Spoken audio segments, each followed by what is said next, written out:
Today we're making twice baked potatoes. So if we're baking them twice, we need to start off with baked potatoes. The recipe calls for about 3 big russet potatoes. Wash them real good. Remember, potatoes grow in the dirt, so we want to wash them and scrub them real good. And then it's really important to prick them with a fork like this. A few times on each side. If we don't prick them during baking, the steam inside can build up and then explode through the skin. So prick them real good, and then wrap them in foil like this. Bake them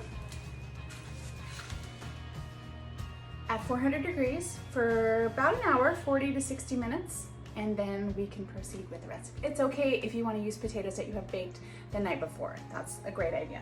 Time to cook our bacon. So the recipe calls for 6 slices of crisped up bacon. Mine are just cut in half, so there they are. Bacon splatters a lot on your stovetop, so if you have a splatter guard, that really helps to keep your cleaning to a minimum. When you're done cooking your bacon, put it on a plate with a paper towel on it to soak up some of that grease. And then when they cool, we'll crumble it up. All right, now I gotta let this pan of bacon grease cool before I can do anything with it. We never want to put the hot bacon grease down the drain, because as the grease cools, it hardens and it can clog your drain. So I'm going to let it cool. I'm going to pour it off into the garbage or into maybe an empty can I might have. And then I'm going to wipe the residue clean with a paper towel, and then I can wash the pan after I've gotten almost all of the bacon grease. It directs us to parboil the broccoli for about 3 minutes. Parboil means to partially cook a food in boiling water. So here's my boiling water. I just have a small saucepan filled with water. I'm going to carefully pour my broccoli in, and I'll let that cook for about 2 or 3 minutes. After it's cooked, I'm going to carefully carry it over to the sink and strain out the water and let the broccoli cool. After it cools down, you can chop it up into finer pieces if you wish. When the potatoes are done baking, you're going to slice them in half lengthwise.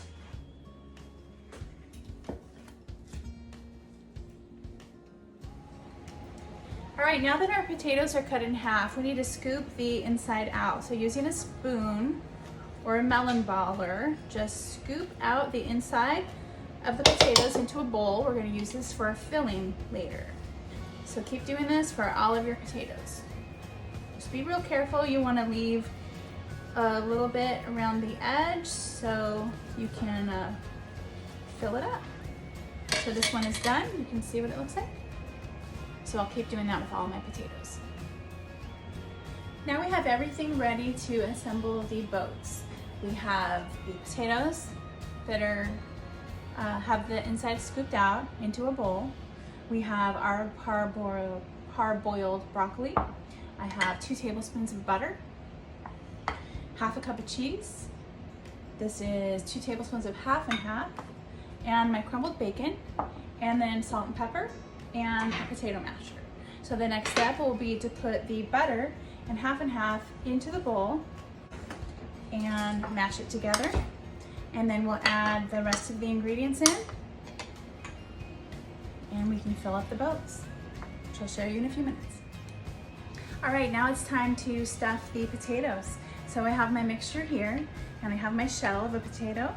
So just use your filling, fill up each of your potato halves, and I'll probably fill them up, and then whatever's left I'll go back and add to it if there's leftovers, and then just sprinkle your cheese on the top. Now I have a daughter who is vegetarian, so I kept a little bit aside that doesn't have any bacon in it, so hers will be prepared without bacon. So I'm going to finish doing this. I'll show you what they look like before they go in the oven, and then the final product. All right, all the potatoes are stuffed. I sprinkled the remaining cheese on top, and these are ready to go into the oven. The oven temperature is set at 400 degrees, and these will go in for about 10 to 15 minutes until the cheese is melted and the potatoes are all heated through. And I'll show you the final product when it's all done.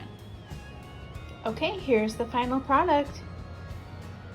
Cheese is all melty, a little crusty on top, Maybe you want to serve this with some sour cream or some chives on top.